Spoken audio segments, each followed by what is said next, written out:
Vamos a ver la parte de tuberculosis rapidito, rapidito, las cosas más básicas que tenemos que manejar, de la parte de micosis también, que son los dos temas grandes que tenemos que sí o sí manejar bien, diríamos. Eh, Tipo, no nos podemos equivocar en esos temas, ¿sí? Leishmaniasis también entra. Sí. Sí, Ok, eso es cortito por lo menos. Bueno, genial. Entonces, vemos entonces rapidito la parte de tuberculosis. Lo que quiero que tengan en cuenta con tuberculosis es que nosotros vamos a tener la vía de contagio principal, obviamente es la tos persistente a través, a través del aire, el Mycobacterium tuberculosis, que es el agente causal principal, ¿sí? Podríamos tener también contaminación por vía digestiva, que es gracias a lo que sería el Mycobacterium bovis, ¿sí? Lo más frecuente es que sea Mycobacterium tuberculosis, que es por vía aérea, ¿sí? Entonces, eso es lo que se suele preguntar. ¿Qué es lo que vamos a buscar en la micro? Vamos a buscar lo que serían los granulomas con o sin necrosis central caseosa, con células gigantes de Langerhans. Entonces vamos a ver las células gigantes que tenían la forma de herradura, podemos llegar a encontrar necrosis caseosa en el medio, ¿sí? Entonces, eso es lo que voy a buscar en la micro, ¿sí? Entonces vemos células epitelioides, vemos células gigantes, ¿sí? Que eso es más compatible con una tuberculosis, ¿sí? Que puede tener calcificación como en ese caso o puede no tener, ¿sí? Entonces vemos células gigantes de Langerhans, vemos células epitelioides, vemos cierta zona de necrosis caseosa. Ahora vamos a diferenciar entre lo que sería una tuberculosis primaria y una tuberculosis secundaria. ¿Cuál es la diferencia de una tuberculosis primaria? O sea, ¿qué es una tuberculosis primaria y qué es una secundaria?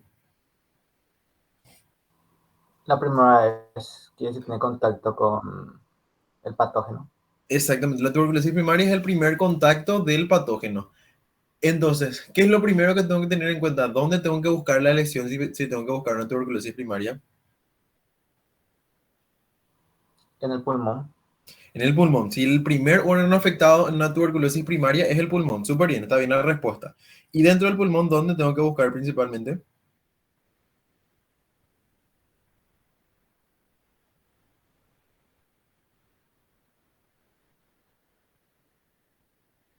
¿Dónde voy a buscar los bacilos? Si tengo que tomar una muestra, dónde voy a chutar? ¿Dónde me voy a meter?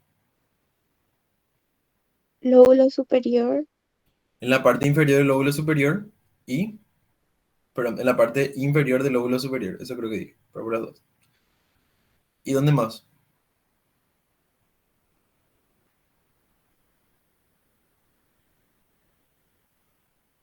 Parte inferior del lóbulo superior y ¿dónde más? ¿Dónde quito una muestra para ver el bacilo?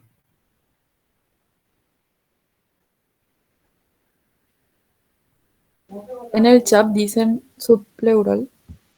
Siempre vamos a buscar subpleural, ¿sí? Siempre va a ser, eso es categórico, o sea, vamos a buscar subpleural, pero siempre tengan en cuenta que vamos a encontrar en la parte superior del lóbulo inferior, ¿sí? Entonces, parte inferior del lóbulo superior y parte superior del lóbulo inferior. O sea, básicamente en el espacio subpleural, o sea, en la zona subpleural, pero en la zona de transición entre la parte superior, entre el lóbulo superior y el lóbulo inferior. O sea, esta zona es la parte donde se acumulan, diríamos, los bacilos. Eso es pregunta teórica, ¿sí? Con respecto a las cosas que yo quiero que identifiquen, la tuberculosis primaria encontramos lo que sería el complejo de Gom. El complejo de Gom corresponde, diríamos, a la afectación de los ganglios linfáticos o sea, alrededor de lo que sería el ilio, ¿sí? También hablamos de foco de Gom, o que también parte del complejo de Gom, es que vemos los nódulos a nivel subpleural, ¿sí? Entonces, nódulos periliares y nódulos subpleurales en la periferia, hablamos de lo que sería una tuberculosis primaria, ¿sí? Entonces, en la macro buscamos lesiones nodulares, periliares y subpleurales. Entonces, estas dos lesiones son las que tenemos que buscar para poder hablar de lo que sería una tuberculosis primaria, ¿sí? Entonces, buscamos acá y buscamos acá para hablar de eso. Entonces, vemos las lesiones nodulares que tienen las células de Langerhans. Entonces, hablamos de una tuberculosis primaria, ¿sí? Entonces, vemos tuberculosis, ¿sí? Entonces, el 95% de los casos se curan con fibrosis y calcificación y la cicatriz puede contener ciertos bacilos, puede tener los bichitos latentes. Entonces, podemos llegar a tener, no es lo mismo una reactivación que una reinfección. Una reactivación es si yo sigo viviendo como portador del bichito y vamos a tener en cuenta que tenemos la infección si tenemos un contacto nuevo con el patógeno, ¿sí? Entonces, ¿qué tengo que buscar en la macro para poder hablar de una tuberculosis primaria? Las lesiones nodulares calcificadas, periliares y subpleurales, ¿sí? Entonces, ¿cuáles son los caminos que puede seguir un complejo primario que tiene, o sea, que puede llegar a progresar a una tuberculosis primaria progresiva y llevar a una tuberculosis miliar? Recordemos que la tuberculosis miliar corresponde a una, diríamos, a una lesión múltiple en un tejido, ¿sí? Gracias a la diseminación hematógena. O sea, podemos tener en hígado, podemos tener en vaso, podemos tener en el mismo pulmón y todo podemos llegar a tener esa tuberculosis miliar. Entonces, tenemos que tener en cuenta que eso podría corresponder a una tuberculosis, o sea, post una tuberculosis primaria progresiva, post una tuberculosis secundaria progresiva. En cualquiera de los contextos se puede llegar a producir una tuberculosis miliar.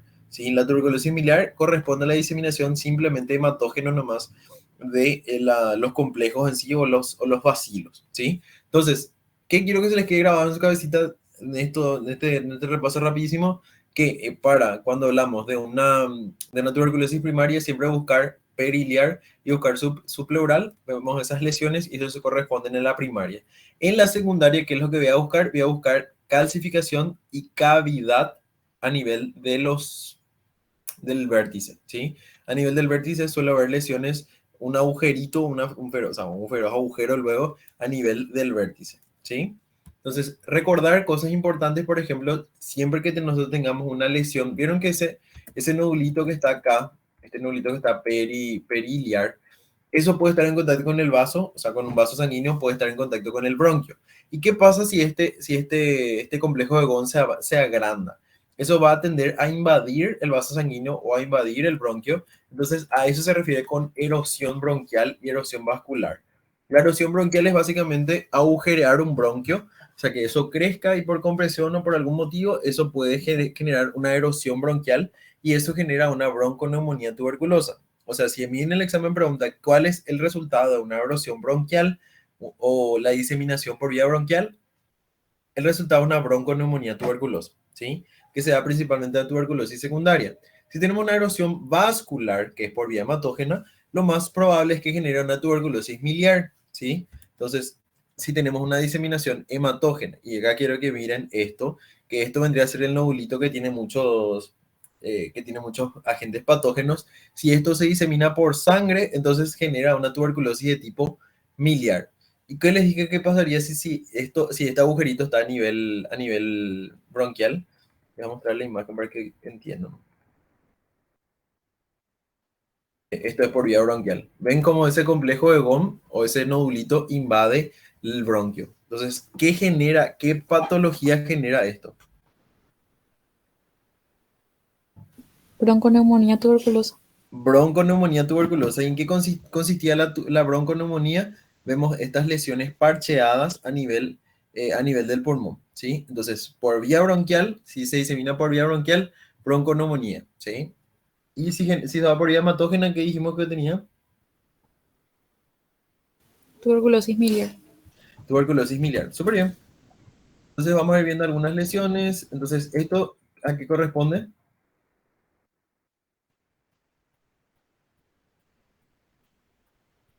Tuberculosis Miller.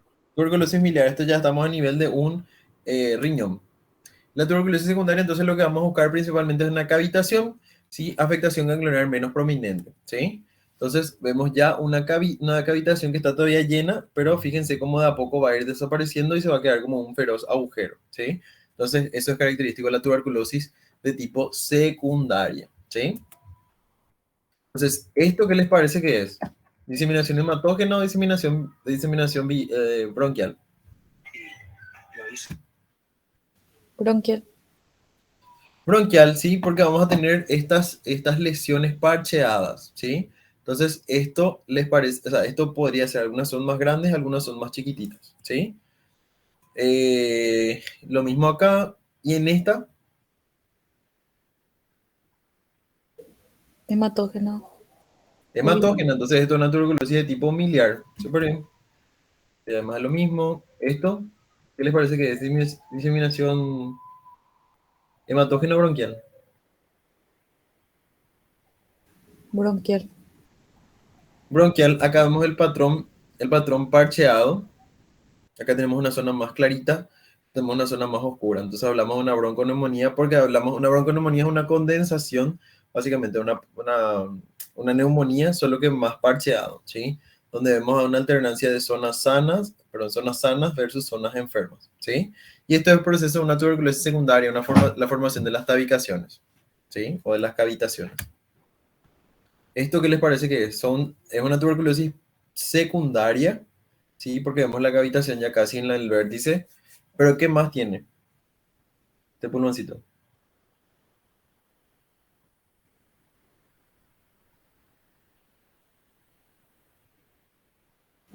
¿No tiene una neoplasia también?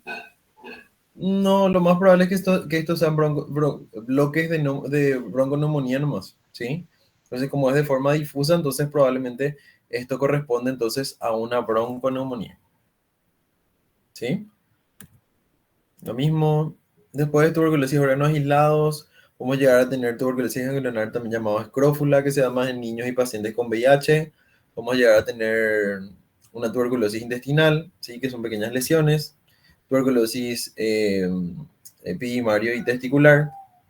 Podemos tener esto que se llama mal de Pot, que es la invasión a nivel de la columna vertebral. Podemos tener a nivel del riñón, ¿sí? Podemos tener también, acá también vemos en intestino delgado, ¿sí? Entonces vemos estas lesiones también que pueden ser del intestino delgado. Esto lo más probable es que esté producido por Mycobacterium bovis, no tanto por Mycobacterium tuberculosis, ¿sí? Es un mediador esencial. Ahora vamos con tres preguntitas teóricas. Es mediador esencial para que los macrófagos se activen y sean capaces de destruir los Mycobacterium tuberculosis. ¿Quién se tiene que activar? Interferón gamma. ¿Seguro?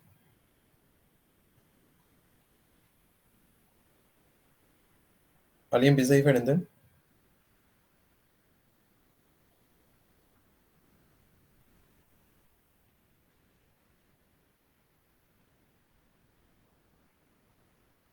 A ver, sí, no, más o menos puede ser.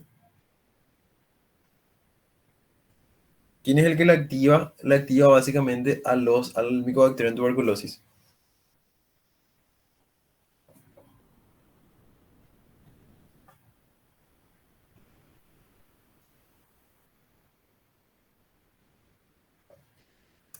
¿Qué opinan?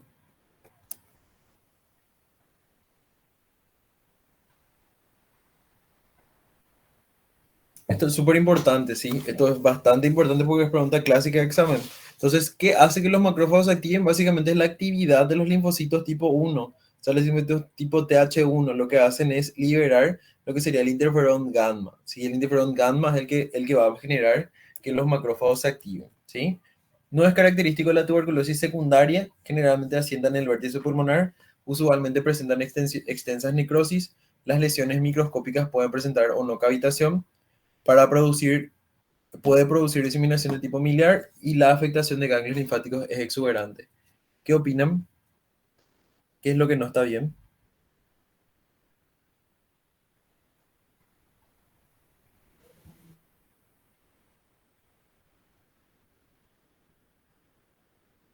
La afectación de ganglios linfáticos.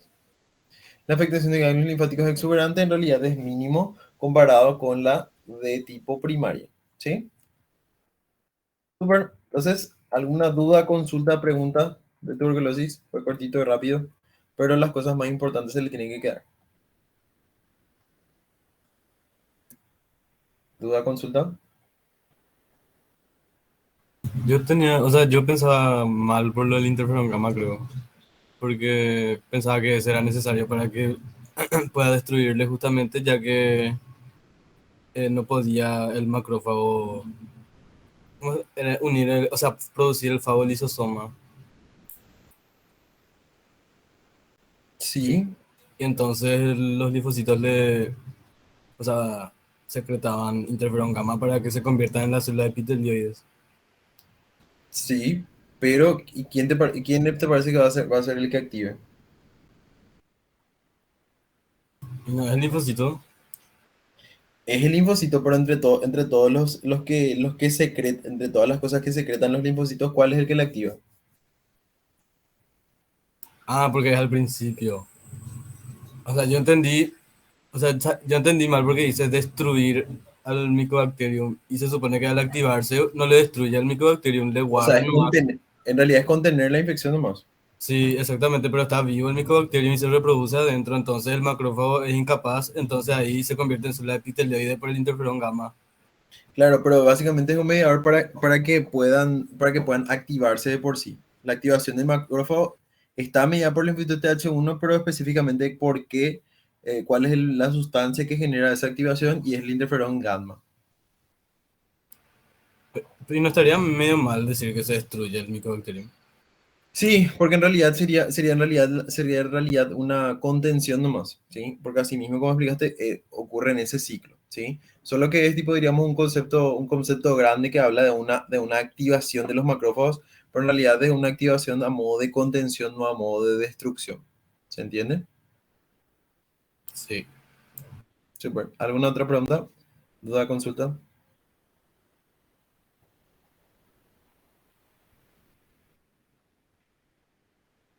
Interferón gamma. Así Ah, eso es. se marcó. Sí. Ah, yo pensé que estaba mal. Espera que esta pregunta no. Mediador esencial para que los macrófagos sean capaces de destruir el micobacterium en tuberculosis. ¿O hay otra respuesta? Y yo dije interferón gamma y vos me diste a entender que estaba mal. Esperen que. Eso era lo que yo tenía entendido, pero ahí dice algo diferente en el libro. No, para mí que se confundió nomás porque le preguntaste si estaba seguro. Pensó que le dijiste que no. O sea, la respuesta es interferón gamma, porque eso es tipo, diríamos, textual del libro. Pero en realidad, como dijiste, o sea, no, realmente, finalmente no le destruye a la larga, o sea, no le destruye finalmente. Hace una contención nomás. ¿Entendés? O sea, tu concepto de que no se destruye está bien, pero el concepto, diríamos, teórico es que sí hace un proceso de intento de destrucción del micobacterium, que no pasa realmente. A eso es lo que me refería. ¿Está bien? Es lo un concepto medio confuso porque finalmente nunca le destruye. ¿Sí? Pero el activador, como concepto grande, es el interferón gamma. ¿Está bien? Sí, Richard. Súper. ¿Alguna otra pregunta, duda, consulta?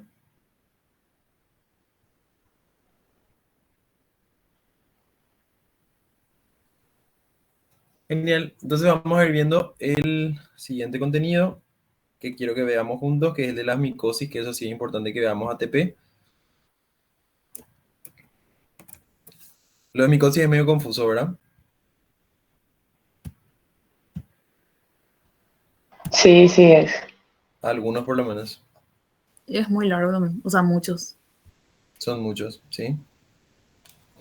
Vamos a ir viendo. Entonces, las micosis, vamos a tener en cuenta que algunas, o sea, siempre hay un esquema que yo quiero que sigan, les voy a pasar los PPTs, y hay esquemas que yo quiero que sigan. Las micosis, ¿qué es lo que yo quiero que aprendan? Aprendan esto. Características, las características que quiero que aprendan es el agente que produce, la vía de entrada, la zona en la que se afecta, la macro, la micro y la particularidad. ¿Sí? Este esquemita tiene que entrar en su cabeza así, se le tiene que grabar este esquema.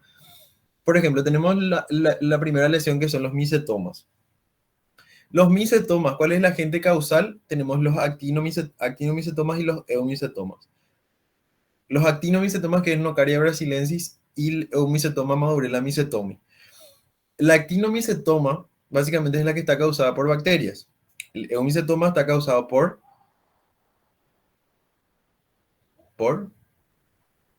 Hongos. hongos, ¿sí? Micetoma entonces puede estar causado por bacterias o puede estar causado por hongos, ¿sí?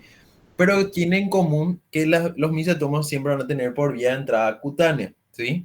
Micetomas vía de entrada cutánea. ¿Cuál otro tiene vía de entrada cutánea?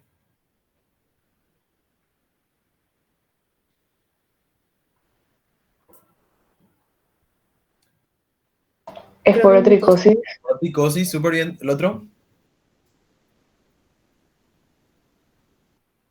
Granos de café. Cromomicosis. Cromomicosis, súper bien. Entonces, micetomas, esporotricosis y cromomicosis son los tres que suelen tener vía de entrada cutánea, ¿sí? Los demás, todo el resto, como para que se aprendan el resto, tienen vía de entrada respiratoria, ¿sí? Entonces, micetomas, esporotricosis y cromomicosis tienen por vía de entrada cutánea. Entonces, ahí ya aprendemos en bloque, ya aprendemos todo el contenido, ¿sí? Zona. ¿Cuál es la zona donde más se afectan principalmente los micetomas? Principalmente pie, tobillos, muslos, manos, ¿sí? ¿Cómo yo quiero que recuerden los micetomas? Siempre macro y micro son súper importantes. ¿Qué es lo más importante entre los dos? ¿Micro o macro?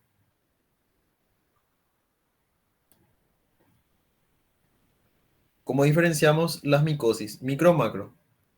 Micro. Micro, si hay algo que van a elegir aprenderse va a ser la micro. La macro pueden superponerse, pueden ser todos parecidos, pueden ser, así que no se estresen lo demasiado porque si les preguntan algo de, de micosis, van a ser conceptos, o sea, van a ser imágenes que incluyan una microscopía, ¿sí? Si no les muestra la microscopía, probablemente les muestre algo que es demasiado obvio que es uno de ellos nomás, ¿sí? Que es muy raro que pase. Entonces, atiendan más bien y si van a prestarle atención, ya que tenemos poco tiempo como para poder mirar las cosas, miren la micro. La micro es lo más importante. Entonces, el agente causal, la micro y qué de particular tienen que decir o qué de particular tengo que buscar, tengo que saber de cada uno. Micetomas. Entonces, tenemos el que es por vía bacteriana, que es por bacteria, que es por hongo. Tenemos, entonces, la zona más frecuente afectada va a ser el tobillo, para que tengan en cuenta el tobillo es la zona donde más se afecta. Tenemos en la microscopía inflamación supurativa que vemos como radiaciones, les voy a mostrar enseguida, y en la macro vemos tumefacción con múltiples orificios. Entonces, esto que tiene agujeritos, un tobillo que tiene agujeritos, a esto le voy a llamar, estos serían los micetomas, ¿sí? O esto es la particularidad de una presentación de una micosis por micetomas, ¿sí? Entonces, ¿qué es lo que yo veo? Una lesión grande que tiene radiaciones, ¿sí? Entonces parece una necrosis gaseosa o muy parecida a una necrosis gaseosa, pero con radiaciones, ¿sí? Entonces, radiaciones, ¿está bien? Entonces, si veo esas radiaciones, entonces estamos ante o sea, una lesión grande más radiaciones serían los micetomas, ¿sí? Entonces, esto es de la lesión del tobillo, ¿sí? Entonces, una de las cosas particulares, una pregunta clásica, que el que afecta hueso, o sea, el único que afecta bastante particularmente hueso es el micetoma, ¿sí? Después, entonces, ven una lesión grande, ¿sí? Una lesión parecida a una necrosis gaseosa, pero con radiaciones, es básicamente la micro que tengo que reconocer. El segundo que voy a ver es la esporotricosis. A partir de acá los nombres son fáciles, ¿sí? Los nombres son medio parecidos luego a la enfermedad. Por ejemplo, la esporotricosis, el agente causal es el Sporotrix kenki, ¿sí? Entonces, la vía de entrada es cutánea principalmente, puede ser respiratoria y traumatismos, puede ser, pero lo más frecuente es que sea cutánea. ¿Cuáles son las características? Microscópicamente tenemos las lesiones parecidas, o sea, característicamente se llaman cuerpos de asteroides. Entonces quiero que vean que estas lesiones corresponden al cuerpo de asteroides. Es una estructura redondeada en forma de rayitos de sol, ¿sí? Entonces, el solcito chiquitito que tiene un redondito con las radiaciones, entonces estoy hablando de cuerpos asteroides. Si yo reconozco el cuerpo asteroide, ¿quién soy? Soy una esporotricosis, ¿sí? Entonces, acuérdense de esporotricosis, tiene una forma de redondito, una forma de solcito, ¿sí? Eso es bastante particular. Entonces, ¿cómo se presenta la macroscopía? El que se suele preguntar es que tiene una presentación linfangítica, ¿sí? Que presenta unas pápulas indoloras en todas las zonas de inoculación. ¿Cómo se llama esto? Lesión en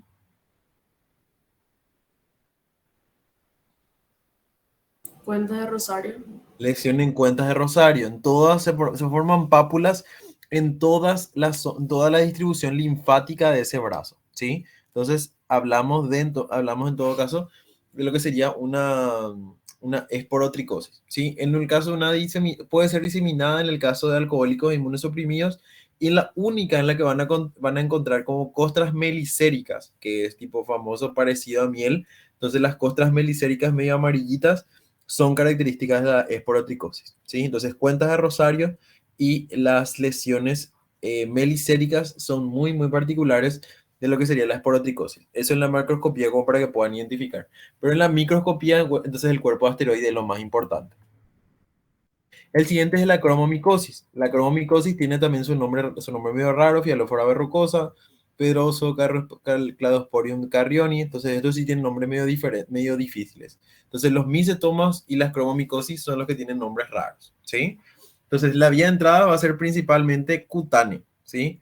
Recordemos entonces que nosotros vamos a ver granos de café o lesiones parecidas a moneda en la microscopía, ¿sí? Entonces, en la microscopía lo que quiero que vean siempre es que tenemos una invasión de las células gigantes y vemos que es gracias a estas células en granos de café, ¿sí?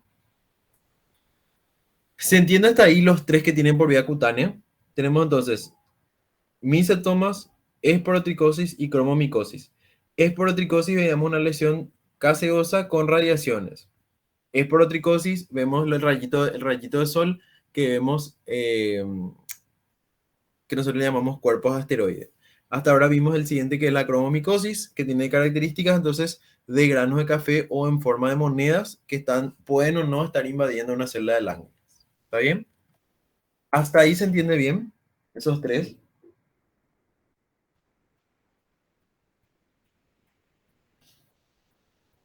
Sí, Súper, no es tan difícil, no se compliquen tanto, siempre traten de aprender. La micro, si tiene alguna particularidad, por ejemplo, la cromomicosis normalmente se relaciona con formación de microabscesos, ¿sí? Por las dudas, formación de microabscesos es una de las características de la cromomicosis.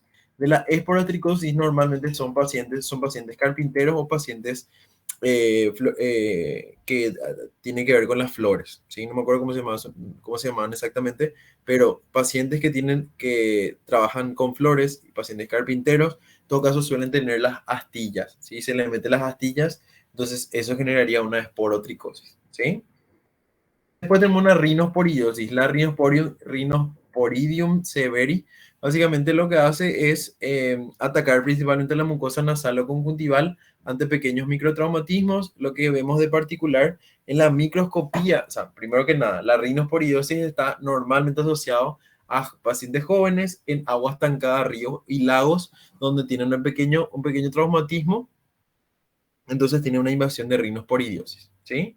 Entonces, fíjense cómo tenemos estas lesiones polipoideas en mucosa conjuntival y tenemos esta imagen también en nariz. Entonces, siempre que vemos los esporos de doble contorno, entonces, ¿quién es?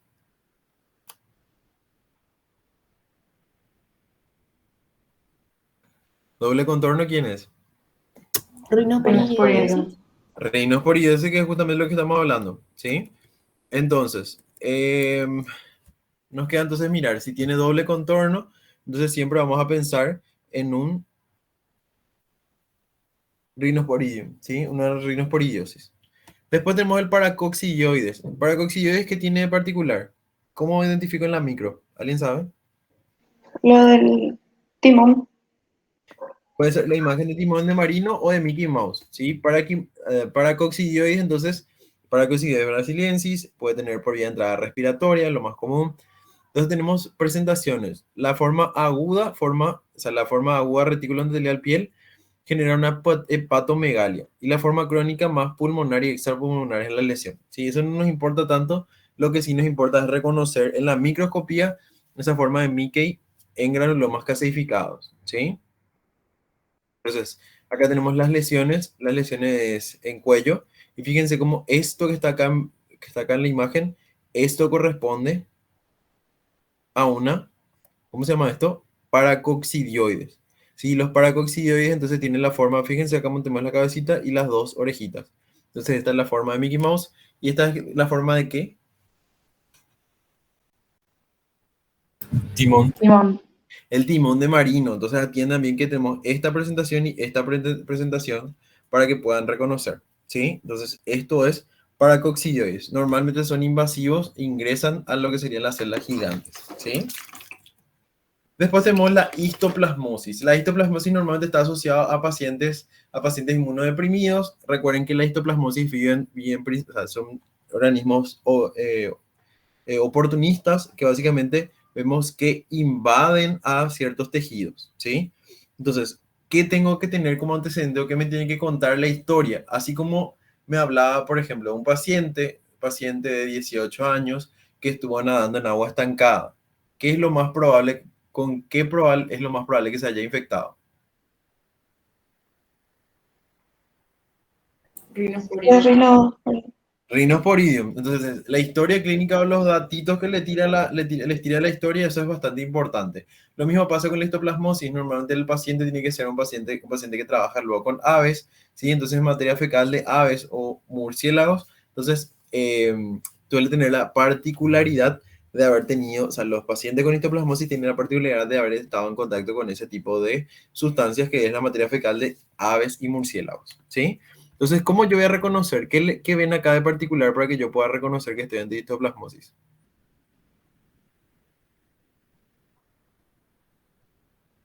Los organismos son intracelulares.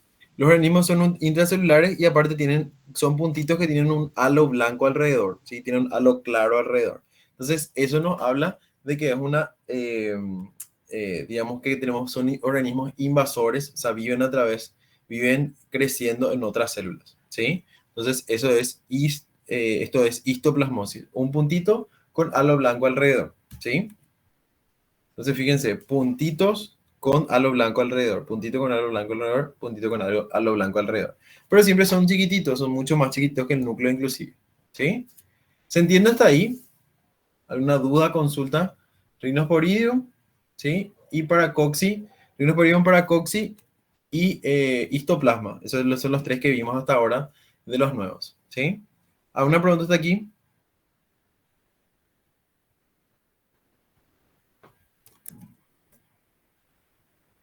Super, sigo entonces con las últimas enfermedades.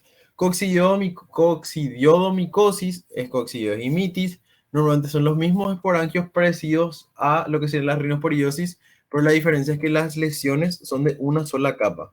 O sea, fíjense que acá nosotros tenemos la proyección o la salida del líquido a la superficie. Entonces, que se rompa el esporangio, estamos hablando de una coccidiomicosis, ¿sí? Porque normalmente las rinosporidiosis no deberían de romperse porque tiene doble contorno. Entonces, al tener solo un contorno, lo más probable es que esto que hablamos como coccidiomicosis rompa y abra la pared, ¿sí? Porque es mucho más chiquitito. La pared es mucho más finita, entonces es más probable que invada ahí, ¿sí? Entonces, esto es, ¿cómo se llama esto? Vos estás mostrando algo, Richard. Sí, ¿no se sé. ve? No, ¿El puntero? tampoco. No, está en la otra. ¿Cómo se dice? Está en el cuadrito todavía. Ok, del lado izquierdo, ¿cómo se llamaría? No, no se ve. Esta en una diapositiva se colgó en coccidiomicosis y el cuadro. Coccidioidomicosis. Ah, ok, Dice. espérame que voy a quitar.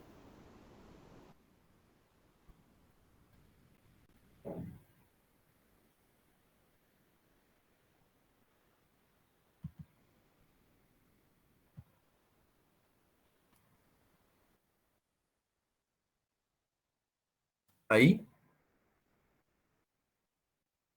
Sí, acá es lo que les dije. Y ahora el puntero se mueve. sí, también. Ah, súper. Acá era donde le estabas diciendo que el esporangio se rompe, ¿sí? Y al ser más finito, se rompe, entonces eso nos da la pauta que estamos ante coccidiomicosis, ¿sí? Aparte que tenemos que tener en cuenta que son lo suficientemente chicos también para ser oportunistas, o sea, para entrar en las células gigantes. ¿Se entiende?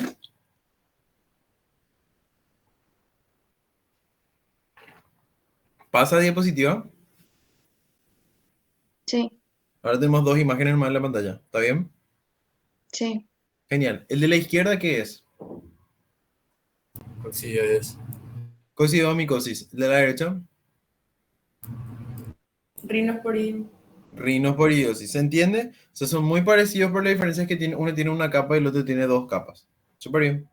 Entonces esto es más de lo que sería coccidomicosis, que tiene un solo contorno, y acá tenemos los que están invadiendo ya a las células gigantes.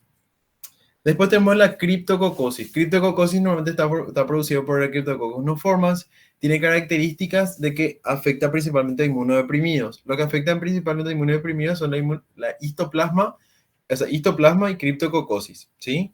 ¿Qué tiene en particular criptococosis? Se parece muchísimo, muchísimo, muchísimo ¿a quién? Se parece mucho a la histoplasmosis. Pero la diferencia es que estos no son oportunistas. Es decir, ellos tienen su propio halo blanco, son súper particulares porque están separados del resto de las células. Entonces hablamos de que estos son más grandes luego, y como no invaden otro tipo celular, entonces están aparte. Entonces esto corresponde a una criptococosis. Es parecido al histoplasma, pero la diferencia es que el histoplasma son puntitos con halo blanco que están dentro de una célula más grande, y la criptococosis están separados luego del resto de la célula. Y les voy a mostrar esta imagen. ¿Esto a qué corresponde? ¿Histoplasma o criptococosis? Cripto. Criptococosis, ¿por qué?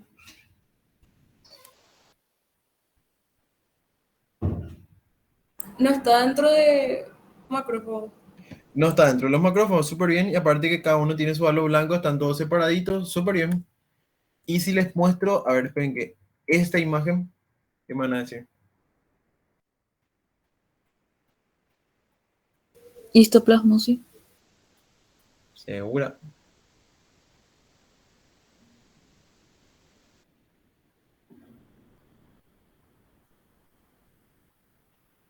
¿Qué es esto?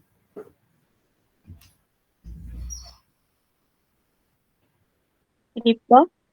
Criptococosis también la misma cosa, ¿sí? Lo mismo, tenemos estos mismos hongos con un halo blanco alrededor, ¿sí?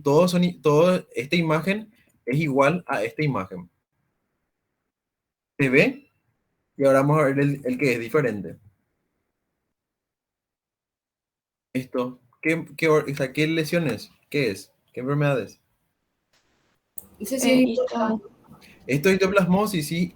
Acá están las lesiones, ven cómo son invasivos, o sea, estos están invadiendo, y fíjense que tienen su propio halo blanco alrededor, pero son células muy, muy, muy pequeñitas que están invadiendo otro tipo de tejido. Entonces, esto es histoplasmosis versus esto feroz, que corresponde a una criptococosis. O sea, cada núcleo es aparte y cada uno tiene su propio halo blanco alrededor. ¿Se entiende? Un momentito. Vamos a mirar otra imagen de histoplasmosis. O sea, es la imagen de de histoplasmosis. ¿Ven? Como estos invaden versus este. Este capaz lo que les haya confundido. ¿Qué es esto?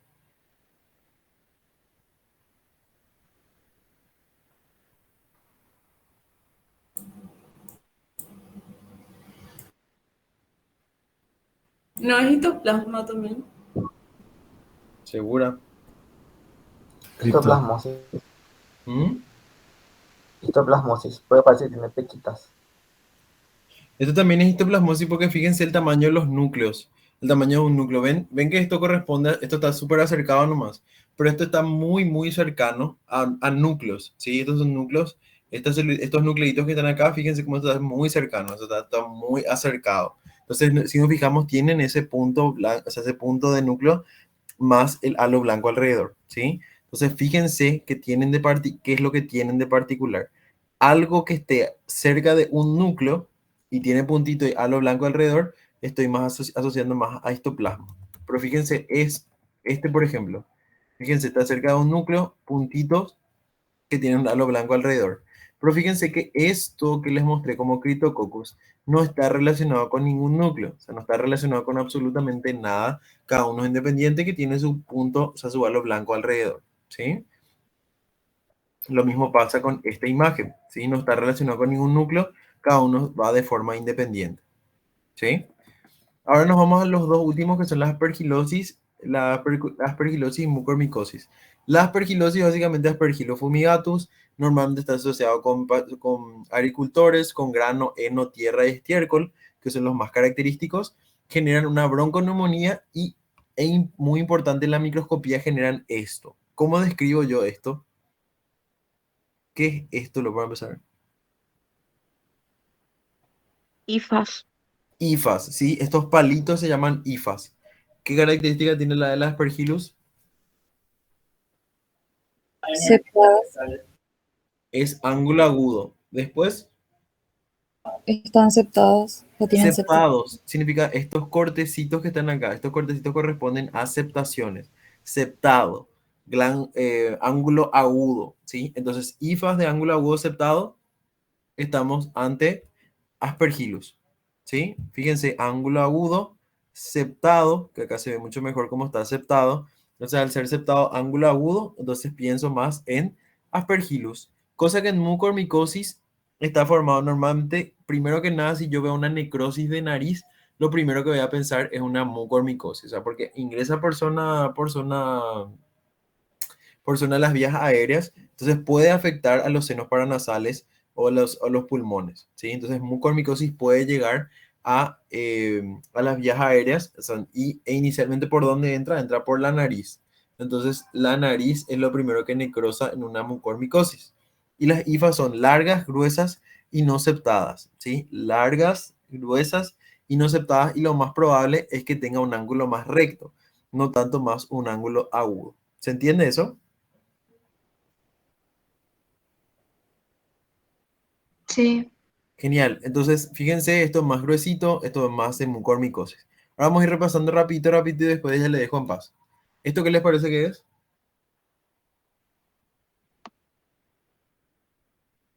Cripto. Criptococosis. ¿Esto? Esto, plasma. Histoplasmosis. Súper bien, porque esto está invadiendo un tejido, o sea, una célula. Histoplasmosis. Súper bien. ¿Esto qué es? Aspergillus.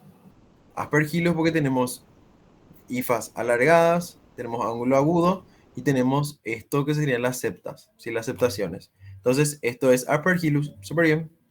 ¿Esto qué es? Coccidioido. Coccidiomicosis, porque tenemos una sola capa y si se rompe lo más probable es que sea coccidiomicosis. Súper bien. La lesión conjuntival corresponde a una... Mucormicosis. ¿Por qué?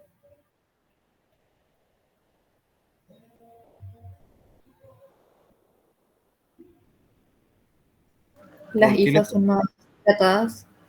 Las IFAs son más gorditas para empezar? Sí, están más gorditas. Si bien acá forman un ángulo agudo, lo más probable es que no todas forman un ángulo agudo, no son septadas, entonces principalmente vamos a asociar con mucormicosis. Súper bien. Nódulos pulmonares, diagnóstico. Fácil, fácil. Histoplasmosis. Histoplasmosis, porque tengo esos puntitos que están dentro de una célula, tienen un punto alrededor, entonces definitivamente esto es histoplasmosis. Súper bien. Varón de 25 años, VIH positivo, diagnóstico de la agente causal. Criptococo. Criptococo.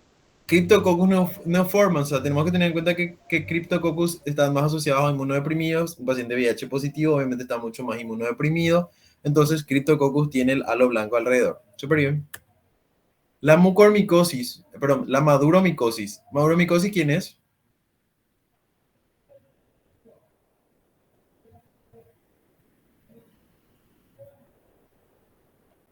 ¿Quién es maduromicosis? ¿Cuál de todos es maduromicosis?